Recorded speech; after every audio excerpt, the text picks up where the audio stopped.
Welcome to Canyon Lake Unfiltered, where we talk about what's really going on around the lake. No fluff, no filters. From local stories and community issues to the people that make Canyon Lake what it is. This is real talk from right here at home. Welcome back to Canyon Lake Unfiltered, where we talk about what's really going on around the lake. No fluff, no filters. Today we're talking about something that affects every single person who lives here, visits here, or hopes to enjoy Canyon Lake for years to come, and that's water. My guest is Danae Delaney. She's a Texas native, a passionate advocate for water quality and natural resource protection, and someone who spends a lot of time digging into the facts surrounding development, environmental issues, and the future of Canyon Lake.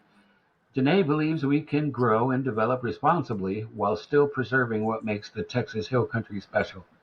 Today we're going to talk about Canyon Lake's history, current challenges, and what citizens can do if they want to get involved. So, Danae, welcome to Canyon Lake Unfiltered. Thank you. Hey, Jeff. All right. Thank you for being here. I think we're going to have a good conversation. I think so, too. Thanks for having me. No problem. So, for my audience who don't know you, why don't you tell us a little bit about yourself? So, my name's Danae Delaney, and I'm a born and raised Texan. I moved away when I was 21. I just went to visit my parents, and they had moved to Southern California. So I went to visit them, and while I was there, I met the man who would become my husband, and I stayed for the next 30 years, and we raised a family. And we lived for a year. We moved out of California and lived for a year in Arizona, and that place is just hotter than the face of the sun. It's a different kind of heat there. And he said, I don't like this. And I said, I don't either. And he said, where do you want to go? And I said, I want to go back home. I missed everything Texas. I missed it. So, Yep, I found when I was a kid, my parents would bring us to Canyon Lake with their friends. And their friends were they had kids that were teenagers. Mm-hmm. And so my parents' friends, they would build pyramids, behind a ski boat. Yeah. And I was probably like 5, 6 years old and would sit there just loving it. And... You were probably at the top, weren't you? No. We got to watch from the boat. Oh, okay. Yeah. Yeah. But we just had a good time and those good memories just brought me back. So here we are. When I was in the Air Force, I lived in Tucson, Arizona for 3 years. And the one thing I remember about Arizona, I got there in like July, which was like the hottest time of year, of course. And, when I got out of work, I just, I was getting ready to, get in my car. And I grabbed the door handle, and it was a chrome door handle. And it actually burnt my hand. It was so damn hot. I believe it. I remember that. That was the first thing I remember. My first day in Tucson, Arizona, and I burnt my hand on my own door handle. Yeah, I believe that. It's hot there. It's even hotter now that there's a lot of development, and so there's a lot of pavement. So then they also created a heat island. Yeah. Where all the cities are and suburbs and everything. So now it's even more hot than it was before. Yeah, my daughter, my oldest daughter, she actually fell in love with Tucson and she decided to move back. So she's living in Tucson now. I don't know why.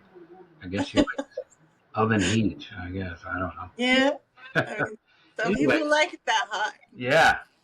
Anyway, so your great-great-grandfather was a Texas Ranger who helped found Fort Fisher in Waco, right? He did. He was Captain Thomas Hudson Barron, and he was one of the first 300 with Stephen F. Austin. He was in the runaway scrape. He was in charge of getting the families out of there. Yeah. And then he was sent later on to found Fort Fisher in Waco. And I have a little story about that. So he was the captain, and the Rangers went up there, and they built little lean-to sheds or shanties, right? Right. and it was totally indefensible. So they left Mm, and then made a better plan and came back, and that they were the military arm of protecting Waco and founding that area. awesome. So that's Yeah. quite a Texas heritage. Yeah. Yeah, it is. How much has that influenced who you are today? Well, I kind of have a take charge way about me and a lot of grit, and sometimes I can come off real firm and like authoritative, Hmm. and really that's not my heart. I want to work with people, I want to collaborate, come together and find solutions. But I think sometimes I can come across really strong, and it's probably in the genes. Yeah, in that It's in the blood. military leadership genes. Yeah. Gotcha. Uh, you describe yourself as a stay-at-home wife and mom, but you also became heavily involved in advocacy and community education. How did that journey begin? Yeah, so I've been a stay-at-home mom, and now I'm, I guess, a stay-at-home wife. Thankfully, I get that opportunity. Yeah. I've had some jobs too for the Forest Service, Oh, wow. and then my own business Mm. adventures. But I was in Southern California, and I noticed that city councils, they kind of just, well, they don't hear from the public um, until the very end when they're voting on a project, right? Hmm.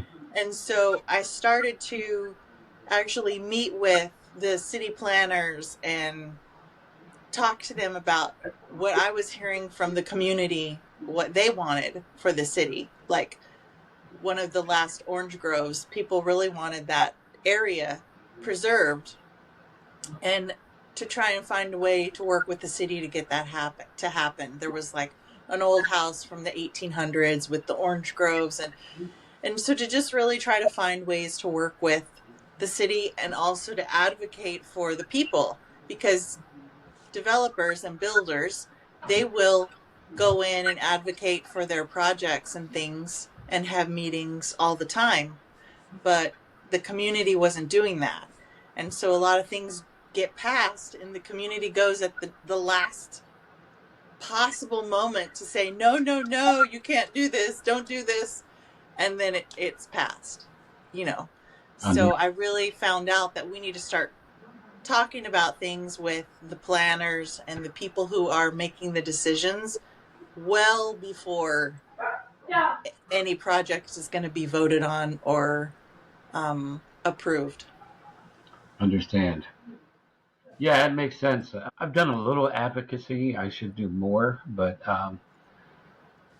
I'm really aware that the community planners, the city councils, and things, they'll do whatever they think is best until they hear from the community members themselves. If the community members disagree, they won't, like you said, hear from them until the end. And so you're right. I think getting involved early and understanding what they're working on and having a community voice is just so important. You're right. And it's also important to know how to advocate, because Right. if you say, we don't have the infrastructure for this project, the roads, the schools, that sort of thing, well, they're going to build that after the Right. project. Mm. That's a non-issue. So it's also like knowing what to research and what points to make in order to make your point. True. Very true. So let's talk about water now. Why should the average Canyon Lake resident care about water quality and water supply? So we're in, is it a 5-year drought? Yeah, I I, think so. Yeah. it's a long drought. So um, I guess the longest drought on record is a 10-year drought, and that's what they plan for. So water supply is really important in this region of the country. And then it's a karst region, so water goes right to the water table really quick, or more quickly than in other areas, but so it doesn't sit on the surface. So water supply is really important. Also, you hear about the data centers and how much water they use, and Right. I mean, it's just a big issue right now. So that's important. Plus, then we also have to think about water quality. So if our raw water asset becomes degraded, then when the water is sent to a treatment plant, which they do, and that's great. But if they have to treat the water more, then the water is going to cost you more at the tap. Yeah. Very. Plus, through the process, when certain nutrients are mixed with certain chemicals, it can create trihalomethanes and haliocetic acids, and those aren't really great for our physical body. Right. When people hear discussions about development and permits and wastewater and aquifers or runoff, a lot of eyes glaze over. Why are these issues important, more important than people realize? Well, what we're doing today is going to affect us and all the newcomers and everyone into the future. Right. Very true. So it's important the decisions that we make today are made responsibly with the utmost amount of stewardship so that we have a reliable water source and water supply, like not just tomorrow, but think 100 years from now or more. We can impact that with the decisions we make today. And it's important to get involved now because that's what we're leaving the people that we won't even know, you True. know, Yeah, and we'll be known for what is decided and what is done. exactly. And I don't think we need to become experts per se, but at least know enough to where we can guide our city planners and the city council and county and whoever to influence their decision, because otherwise they're going to make decisions that may not be beneficial to those in the future, to our children and our grandchildren and our great grandchildren. So I agree 100%. Yeah, well, and how can they know everything about the water issue? They've got so many things that they have to look into and find out about. Right. Our public elected officials and others, they're not like honed in on only water. Right. They're also thinking of many other issues that are facing the state, this county, the cities. Right. So, kind of as an advocate, if you focus on one issue, you're helping to find out more about it so that maybe you are helping them know something they haven't known yet. Right. And that happened with the Chapter 311 protections for the Highland Lakes. Mm-hmm. So I didn't know about those until after a TCEQ meeting. And when I found out about them, I was like, maybe Senator Campbell needs to know about this, and the counties need to know about this, and San Antonio needs to know about this. Kyle and Buda, anybody who gets any water from Canyon Lake, from that raw water storage asset, needs to know about this. And as soon as, like, she was so quick, it was days after I sent an email about the Highland Lakes, and I compared Lake Travis to Canyon Lake. It was like a few days, and she had a letter out asking TCEQ to begin the formal rulemaking process to put Canyon Lake on that Chapter 311 list for protection, along with the Highland Lakes. So, Yeah, I just find it hard to fathom why they would protect those lakes and not protect Canyon Lake, because Canyon Lake has become a water supply for, like you said, Kyle, San Antonio, I think it's a large area where Canyon Lake is the water supply. Yeah, it's definitely, as the area grows, it's more important for the region.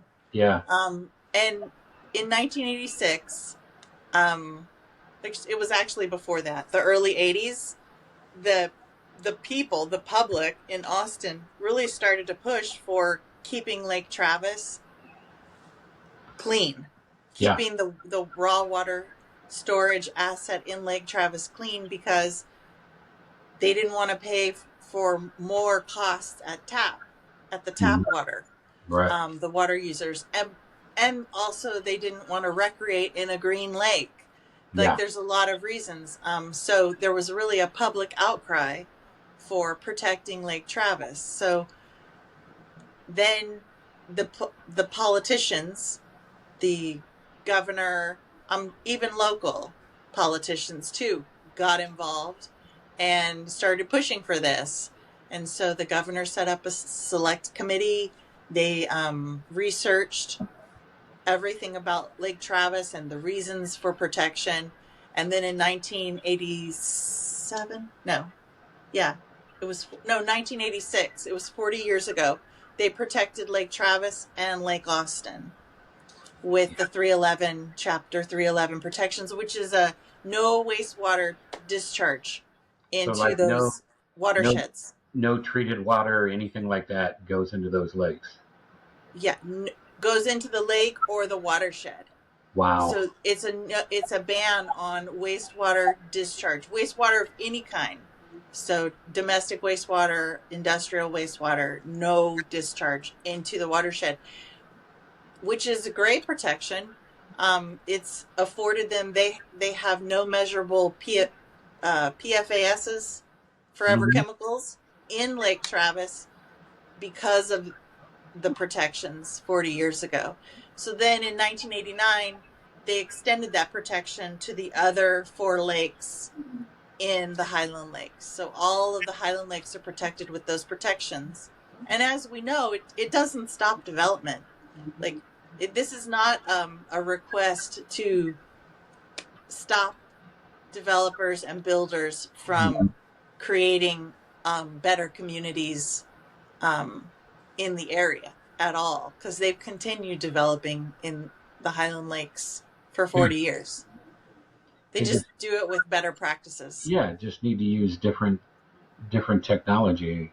I mean, I learned a lot from Brent Wewell when I interviewed him.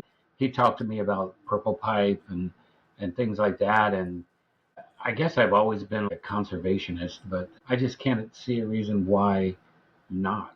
So why would you not want to do that? Why would you not want to protect your water supply?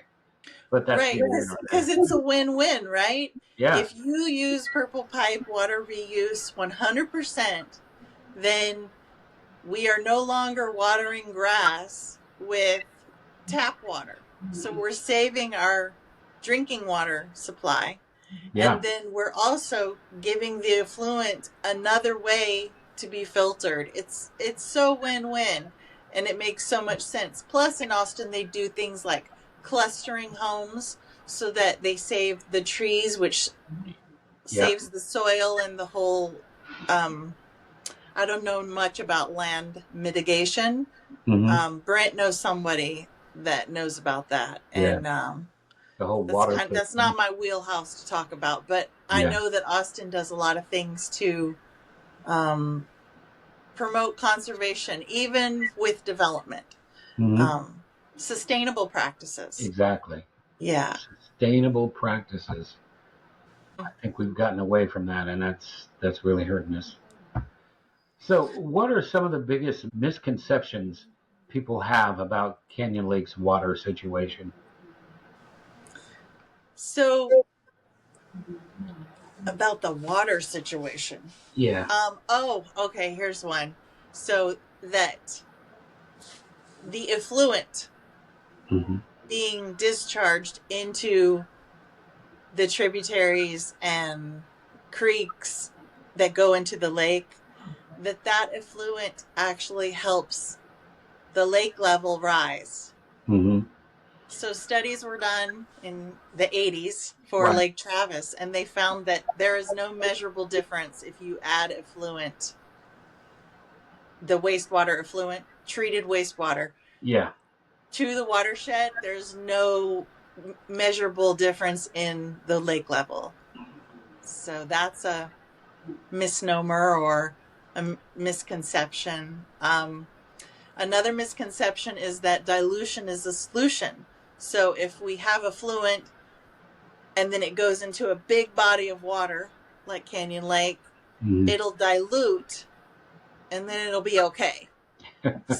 So that was studied by it's Baylor, Yale, Cornell, University of Washington D.C. and Washington State University, and they found that dilution is not the solution. So I add on there, dilution is not the solution for pollution. It's just not. Dilution is not the solution for pollution. And I mean, to be fair, treated wastewater effluent is not considered pollution, right? Right. It's they have taken out a lot of the nutrients and solids and things that we definitely would not want in the watershed. And still, there's still an amount, and it doesn't matter permit by permit, right? So one wastewater treatment plant, but then you add on 2 and 3 and 4 and 5, and then you have a cumulative input into the lake, and that's what starts to cause problems with Right. algae and all kinds of things. Yeah. So And one thing you mentioned before is the treatment plants do a good job of removing a lot of the things, but forever chemicals are a big issue. there's the forever chemicals, there's pharmaceuticals, Yeah. and even people should know too that there are more advanced wastewater treatment plant systems Hmm. that treat the wastewater to potable water. Right. So they could treat it and send it right back to the tap. Hmm. In California, I have a friend who works for a water board, and it's a water district, and they've just built a wastewater treatment plant, and they take the potable water and inject it right back into their aquifer. Wow. So there are more advanced systems. We could is That's another option instead of purple pipe, which I think purple pipe's an excellent idea, an Right. option. But they could treat the water to potable and Hmm. then let the potable water flow. Right. It is more expensive. Yeah. It's a reverse osmosis system. It's still doable. It's possible. Yeah. I asked at a TCEQ meeting there's 2 tables, the developers representatives or the utility companies representatives or both. And then there's the TCEQ table, right? So there's 2 tables, and you can go up and you can ask questions during the Q&A. So I went up and asked, well, why, to the developers representatives, why aren't you using the most advanced wastewater treatment plant systems to make potable water? And they said it's because we're not required to. Yep. And so I said to the lawyer at the TCEQ table, I said, well, why aren't you requiring that? Right? Yep. And he said, it's because the legislature has not passed laws, and we can only require what the law that's passed, which I see that. The And Texas. then I go home and do research, and then I find out that TCEQ has formal rulemaking authority beyond the legislature, the laws of the. So they have formal rulemaking authority. I do believe that they like to have the direction of the legislature or like a select committee. I'm not sure that they need that. And I do know that the public getting involved makes things happen up in Austin, in the county, different places. Understand. So, So speaking about TCEQ meetings, I know you've attended a few and spent time learning how the process works. For listeners who may not even know what TCEQ is, can you explain what they do and why their decisions matter? So TCEQ is the Texas Commission on Environmental Quality. So they issue permits and are tasked with protecting the environment. So air, water, all the things, right? Mm-hmm. So they I would guess it's a big organization because they need lots of analysts and engineers and Yeah. people to do analysis and then people to go out into the field, and they need enforcement officers if someone's not complying with the permits that they have issued, that sort of thing. Mm-hmm. Yeah. Okay. What have you learned from attending the TCEQ meetings? Well, I've learned what's effective for the public to ask about, Okay. and I've learned what's effective and what's not effective for them to speak on. So, and that there's two parts of a TCEQ hearing. There's the Q&A hearing, or Q&A session is about 30 minutes, and it's when you can ask questions. It's not recorded, and you can ask any kind of questions to get clarification Mm-hmm. on the specific permit being that meeting is for. And Okay. then the second portion of the meeting, everyone who wants to speak and go on public record, it's a public hearing, it is recorded, and every person gets 3 minutes, Mm-hmm. and you can make points. And I recommend people also to ask questions, because TCEQ staff will also go through all of the public comments at the hearing, and they will answer questions, clarify, provide more information, that sort of thing. So a lot of people feel powerless when they're dealing with government agencies or large organizations. What would you say to someone who thinks their voice doesn't? Well, your voice doesn't matter. Yeah. If you don't say anything, then there's no chance. Right. If you do nothing, then there's no chance to effect change or to even have an opportunity to have a seat at the table, right? Yeah. Like if you do nothing, you fail right there. If you do You're nothing, done, nothing's going to happen. right? Okay. But if you have something to say, and if it's relevant, and if it's well researched, and if it's said with respectfully, then at least you have a chance. Like, at Right. least and then the more people if this circle expands, because 1, 2, 5, 10 people, that's not going to make a difference. Right. But if the circle grows and encompasses more and more people, then that's when that's when regulators, elected officials, planners, that's when they start to hear you. Yeah. Yeah. They see voters. That's Yeah. when they hear. That's when they hear. When it starts to affecting a vote, they'll go, maybe I should pay attention. Right. And really honestly, there's some things that, like, our counties and commissioners are really limited, I will say, on what they can Right. require. Yeah. Right? So that's a lot of things really aren't on them, and it does come on their shoulders, and people do blame them. But what we all have to remember is that they are we the people too. We're we the people, and they're we the people too. Right. So we're actually here to help them to know more, and also to know more about what the community is wanting. Right. And not in a mean way or a going at them way, but in a informational kind of way. Right. Yeah. Be a help. Yeah. And I'm sure that there are some issues where the state government is involved and even the federal government is involved. So we also have to realize that we may be chewing out somebody on the county level when there's nothing they can do. I guess what I'm saying is we have to be advocates all the way up to the top, because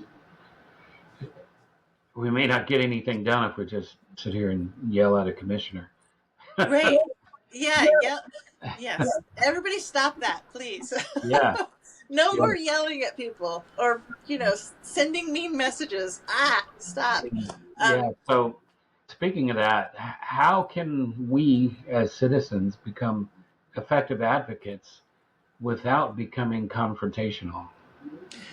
the more research you do Mhm. and the more informed you become about a topic and able to speak about it and share information, that's how you're going to have more influence. Yeah. So we aren't going to become big influencers like a lobbyist, right? Mhm. But Right. the business and developer lobby is the biggest lobby in Austin. You Yeah. know, Oh, yeah. as far as money involved, is what I've heard. Maybe I'm wrong, and I'm welcome for anybody to correct me on anything. But we're not going to do that.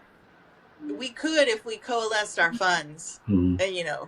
as communities and a region, we could become that. But really, I think our most powerful way to influence is information, Mhm. research, thinking outside of the box. I was taught in the Forest Service, my boss would say, don't bring me a problem unless you have a solution, and maybe have three of them. Yeah. So we have to look into those solutions when we bring a problem or when we bring ideas. We might have had the same boss, because I had a boss that said exactly the same thing in the military. Yeah, must be a But Fed thing. yeah, but yeah, I think one of the key points is if you're going to approach a county commissioner or state senator or even a federal level senator, you have to have facts. You can't just whine about the water quality. You need to have your facts straight that you can present. And I think that's where a lot of people fall short is, yeah, I'm worried, to be honest with you, I'm worried about the water quality of Canyon Lake just as much as anybody else does, but I don't have the facts, and I need to learn those facts before I become an advocate. Yeah. Yeah. Yep. And I'm here to help people to know them. I have PowerPoint presentations that I can send to people that give Mhm. people the facts on things. Yeah, I'm happy to help. I think that search engines are a great tool. Um, I hate using AI to research because I know it uses the water supply and it uses so much of it. And at the same time, people are doing stupid things on AI, right? They're Yeah. making up dumb videos and dumb little pictures and okay, and this is like a much better use for it. If we're going to use water like that, let's use it to find a way to talk to our people who make the decisions, um, what we can do differently. Right. I agree. Yeah. So, if you don't mind, let's switch gears a little bit. And you spent a lot of time studying the history of Canyon Lake and the surrounding area. Can you give us a brief history lesson about this area before it became a lake, and explain how and why the valley was flooded to create Canyon Lake? So, the Guadalupe formed the canyon, right?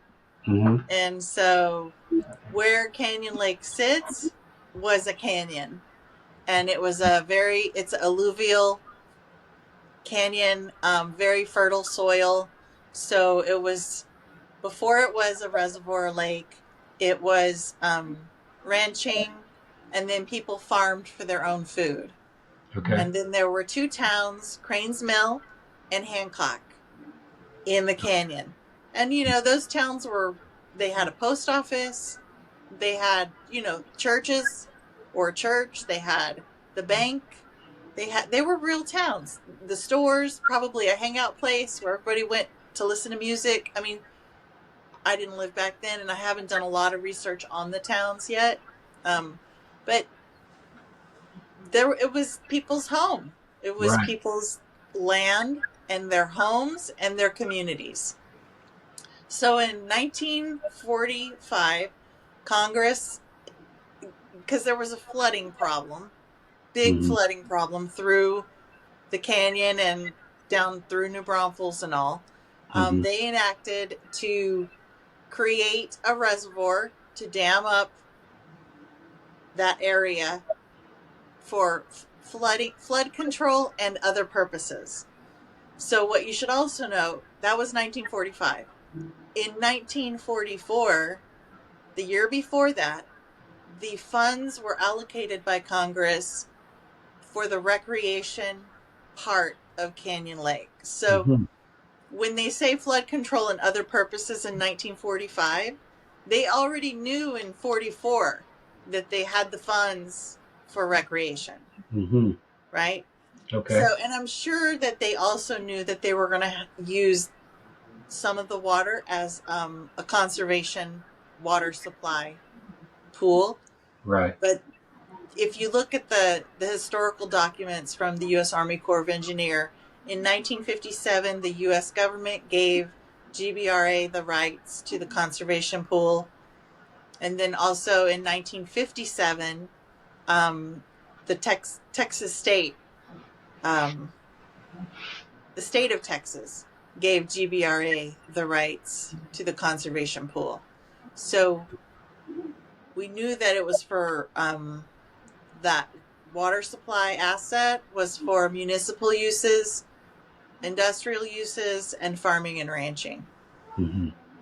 So that all happened before the dam even started to be built in 1958. And that's when the dam started to be built. And it was completed by 1964. And then the lake started to fill, right? They started to let the lake fill. So people had to move out of their towns and move off their land. Mm-hmm. And that probably happened well before. Yeah. But, people get connected to their places and their Oh, yeah. spaces. And so Yeah. there had to be a letting go of their communities as they knew it, especially for Cranes Mill and for Hancock. Mm-hmm. Um, Now people have embraced the lake, Yeah. and it's the gem. It's called the gem of the Texas Hill Country, and you can find ads on Facebook, and on the internet about Canyon Lake and the clearest lake in Texas and the bluest lake and the gem of the Texas Hill Country. Right. So people have embraced it, and people love it here. It's nice and quiet. There's a little town nearby, or towns, and then all of us, we like to go to town too, right? Right. Take a little drive and go to town. It's Yeah. kind of a thing. New Braunfels isn't that far away. Yeah. Spring Branch. Yeah. Bulverde. Yep. Yeah. Um, you mentioned GBRA a couple of times. What is that? What does it stand for? That's the Guadalupe Blanco River Authority. Okay. So they manage the conservation pool, the raw water supply asset that Mm-hmm. is held in Canyon Lake. Okay. And then they also manage wastewater treatment plants. So there's one that they own and operate, Canyon Park Estates, in Canyon Lake, and it's been there for a very long time. I think it's near where the old timeshare, was it Holiday Place? Oh yeah. Okay. Yeah. Kind of like right by Berkshire Brothers, kind Yeah. of, yeah.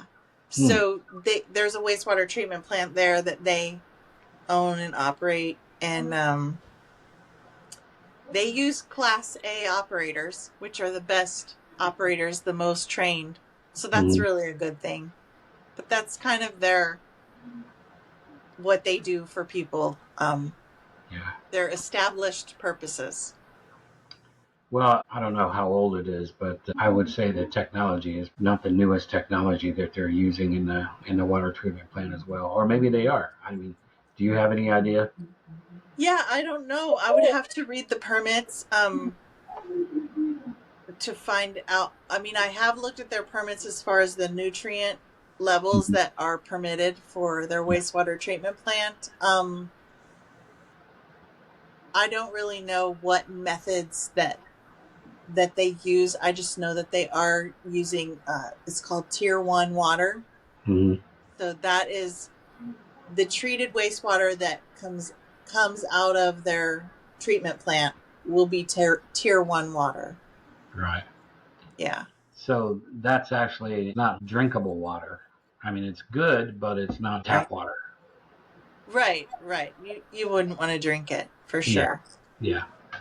So, What makes this area, the Canyon Lake area, unique compared to other parts of Texas? ah, yeah. Well, it's the bluest lake in Texas, There you go. right? It's the deepest lake in Texas. It's the clearest lake in Texas. It's the deepest? I didn't know that. Uh-huh. Yeah, Canyon Oh, Lake okay. is the deepest lake in Texas. Mhm. It has a lot of the same designations and qualities that Lake Travis has. Um, what makes it unique is it's the bluest, it's the clearest, and well, Lake Travis is also very clear, and it's the deepest. Hmm. The area, it's still a very small town, right? Hmm. It's Yeah. still very rural, and it has a nice character and feel about it, the place. You Right. know, even in say my community, which our lots are probably a third of an acre or a little more, That's what ours and is. yeah, and it still has a real like country kind of feel to it, Yeah. you know. And then you Yeah. can't beat the views, the rolling hills with the Oh man. trees, and oh, it's just gorgeous. We were driving to Twin Sisters last weekend, and Mhm. we were on the 281, and I told my husband, take this in Yeah. because it might not always look like this. Growth is good to a point, but we just need to do it wisely and Yeah, yeah, in a sustainable way. yeah. Well, the ranchers, they're really the best, great stewards of the land. Hmm. Like they rely on the land, so Yeah. they do a lot of stewardship to Yeah. take care of their land, because it's their livelihood. And Yeah. I really would like to see the communities be able to work with the developers, because I think there could be a lot of stewardship practices that could be brought in, even for large subdivisions, to make wise decisions and be good stewards Yeah. of the land and the water quality, water supply. Yeah. Yeah. Unfortunately, I think a lot of what's happening is a lot of the ranch owners are passing, and families are just not interested in continuing with the ranch, and so they're selling off the property uh, to make a profit and get rid of that land, and um, developers are just buying it up. Right. And there's things that families can do. There's conservation easements that they Yeah. can go into those with conservation groups. I had even thought of something, if they wanted to deed the land to be saved forever, right, Hmm. to a conservation group, but that the family home and the family's ability to come back to their home, and also even to rent that home out for like an Airbnb, if they had the right contract with the conservation group. I mean, Right. all of those things, there's a lot of possibilities where families could still benefit from their land, Hmm. but it would be held in conservation in perpetuity, you know? Yeah. I mean, like I said, and like we've talked, I think growth is going to come no matter what. Unfortunately, but Yeah. we need to do it in an intelligent and sustainable way. Right. Like they have the plan for the Texas Triangle that's from Austin to San Antonio to Houston Right, to be like Texas's SoCal, right. Southern California. Hmm. So I think this is my opinion that our decision makers and developers and the communities could come together. We could study what California did good and what California did not good. Terrible. And then we could take the best things that California did good and apply them here. And then think tank, find solutions for all the things that were done that weren't done so well and do something different here. Right. Like, just don't be, let's try not to be cookie cutter and doing the same things and making the same mistakes. Like, for instance, in the Highland Lakes, they've been using TLAP, land application of effluent, or purple pipe, Right. water reuse of effluent for almost 50 years, 40 years. That's almost a half a century. Yeah. That's a no-brainer. Like, for every single drinking water reservoir, there's 122 of them in Texas.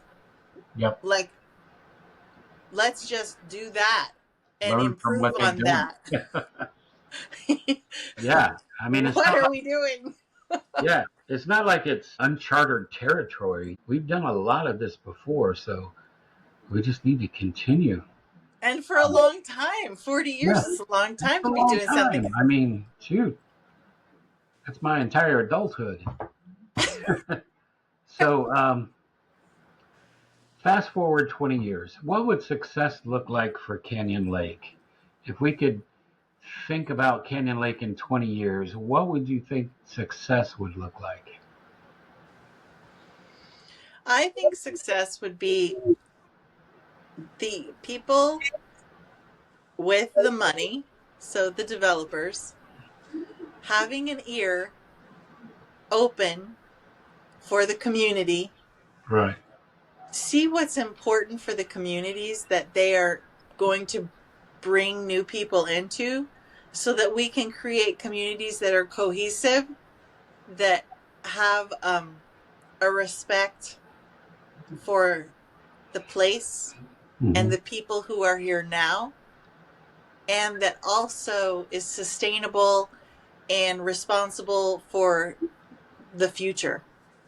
Right. That's what I think success looks like. And really, the developers make a lot of the decisions in a way because they can either only do what they're required to do, or they can step up.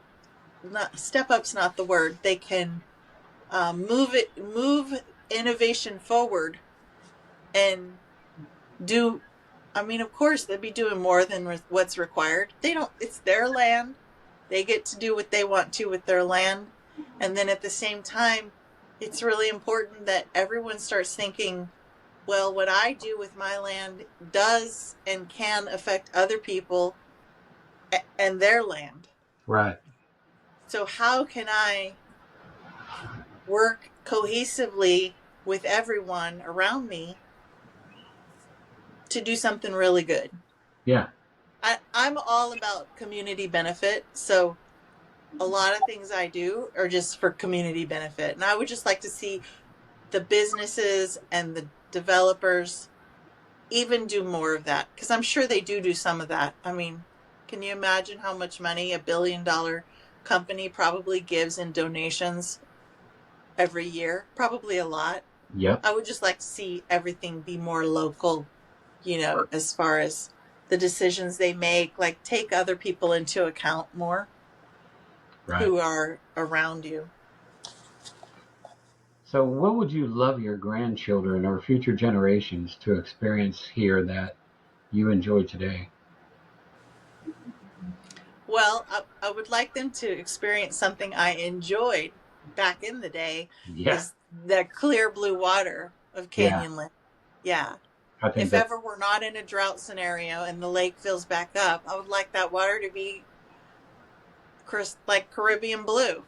You Mm-hmm. know, not greenish turbid and have a tent, but Mm-hmm. just be blue water.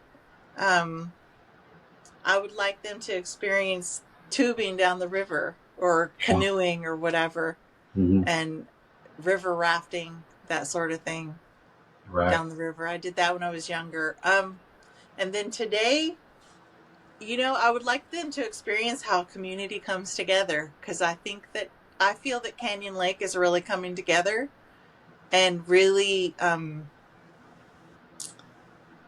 advocating for themselves.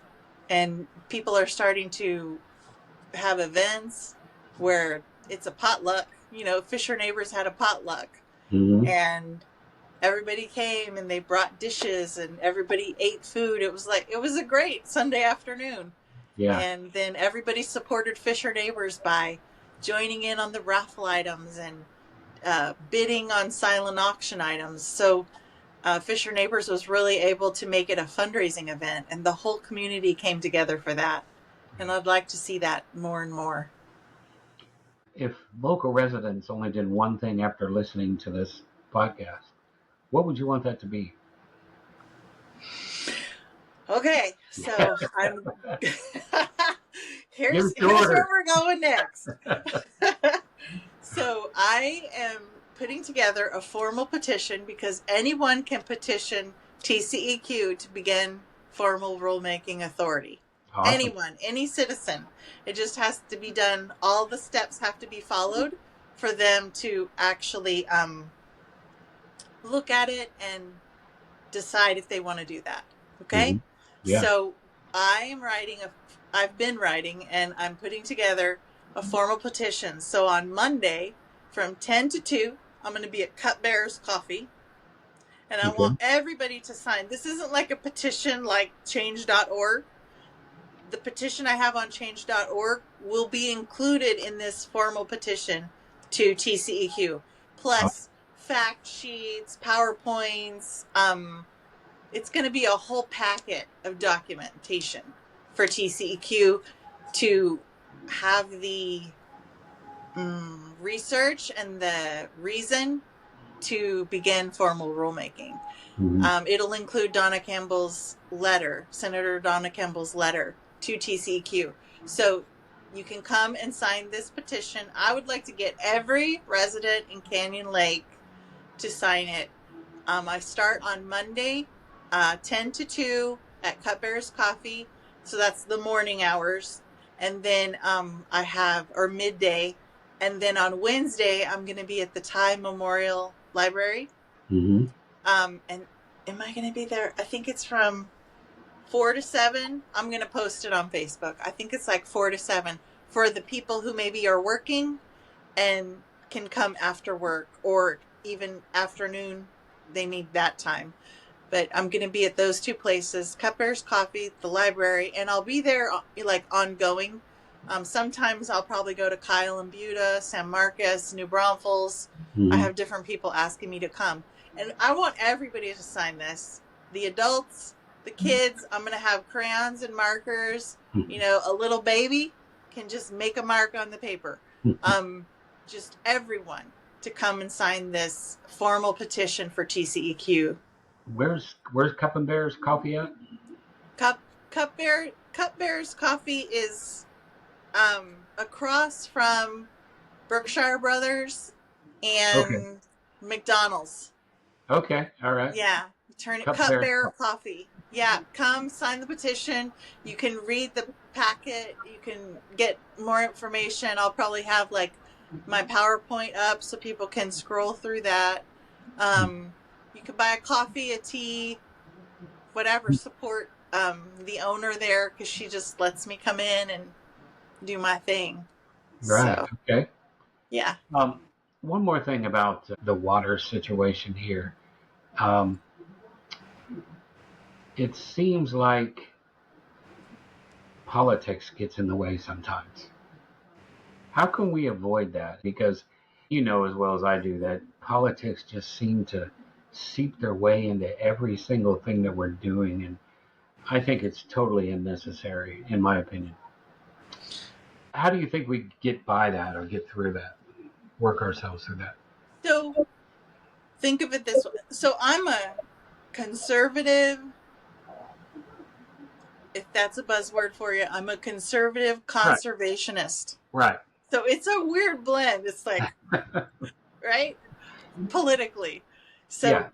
because I'm conservative and then I'm also conservationist. So that it's different.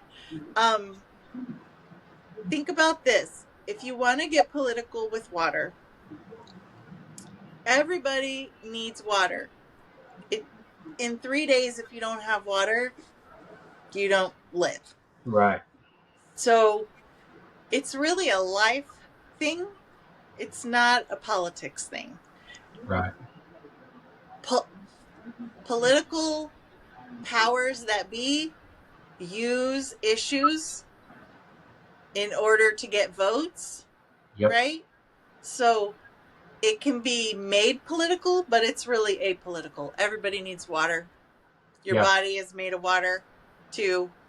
Um, the earth is water. Yeah. It's apolitical. There's no division. In fact, when I gave my resolution to the Republic Comal County, to my precinct, and the Republic, it was going to be voted on. It was about wastewater treatment plants and purple pipe and all sorts of things regarding this issue. I Hmm. gave it to the Republican, to my precinct, and they voted for it at the Comal County Republican Convention. I also gave it to the Democrats for their convention in Comal Hmm. County, and Right. both sides passed it. So That's it's awesome. not political. They're in agreement. Right. Yeah. Yeah, and that's great, and that's what I would advocate for too. Unfortunately, you have some people, and I know social media is just toxic sometimes, but you have some people that say, well, the Democrats did this or the Republicans did that. They're the problem. No, they're the problem. And I think we just need to get past that, especially for issues like this that are I so use important. Jeff, I use a seesaw analogy, right?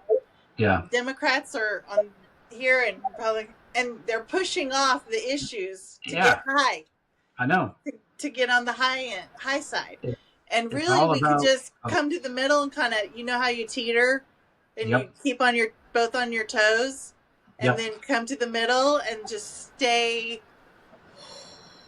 woosah, balanced. yeah, Yeah. I agree. I agree. So, And solve more things. Oh, can you believe if we weren't doing this, how many yeah, things we could solve together? yeah, if we weren't arguing about who's right and who's wrong, our country would be so much better off. It's That's all my about opinion. bring the solution. You Yeah, got a complaint, you bring me the solution. there you go. There you Yeah. go.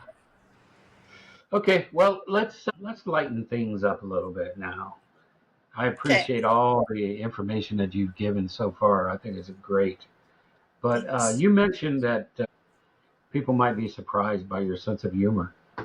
So give us an Yeah. example. Are we talking like dad joke level or something else? No. Okay. And it's more definitely not dad jokes.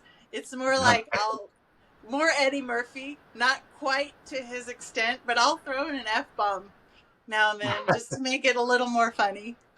Right. Or bad word. um, but I try to keep it G most of the time, for the little ones. Right. Sometimes I'm not. But yeah, that's kind of. But I'm a storyteller. I tell Okay. stories.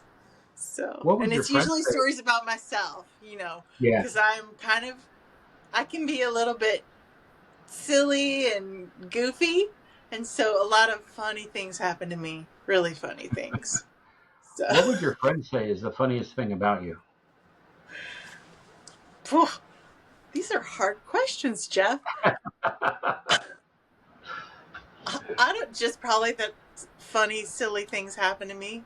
Like, or like I'm really expressive. And so the way I react to things also, like, I'll give you an example. So at the last TCEQ meeting at the end, I went up to talk to this one gentleman at the table and I was like, don't take it personal. It's not about you. Like the whole, if there was any angst that he felt from the crowd.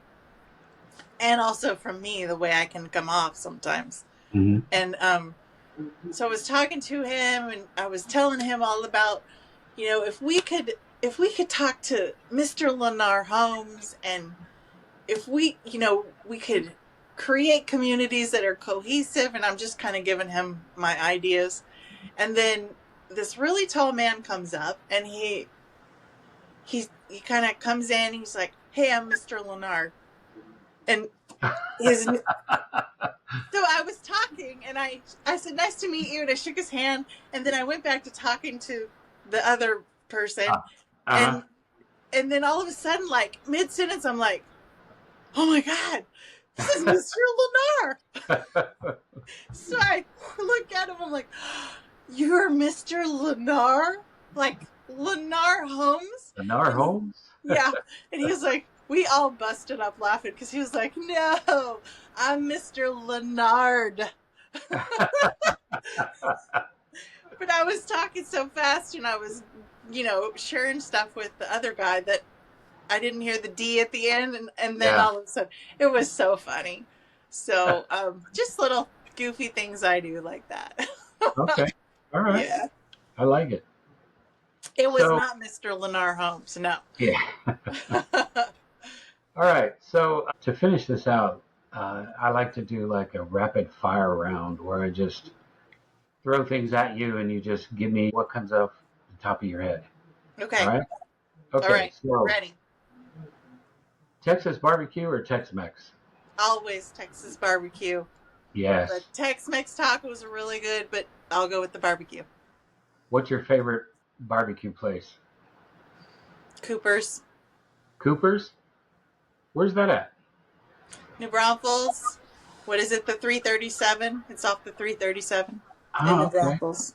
I'll have to try that out. Oh yeah, it's good. I haven't tried that. I've been to quite a few barbecue places, but I haven't been to that one. Okay. Sunrise or sunset? Both, Both. because you need the light in your eyes 10 minutes in the morning Mm-hmm. and 10 minutes in the evening. So Gotcha. you need the light in your eyes. No windows, no glasses, no contacts. It Gotcha. sets your body's rhythm. So both. Wow. And they're both pretty. Yeah. One word that describes Canyon Lake. A treasure. A treasure. Good Yep. word. Irreplaceable. Yeah. Most underrated thing about the hill country. Underrated, Yep. which means it's like really important, but people don't think it's that important. Yeah. The dance halls. The dance halls. Mm-hmm. Yep. It's a real place of fun, like let your hair down.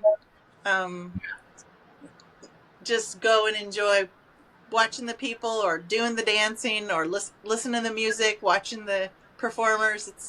It's the dance halls. Yeah. I like the one I up in mean, also like at, at a lot of the dance halls, it's a family atmosphere. So there's little kids running around, there's teenagers, there's grandparents, there's all of them. It's not just like the 20-year-olds going to party. They're Right. there too, but it's everyone's there. It's a very family oriented atmosphere. I like it. Nice. Yeah. One thing every newcomer should know.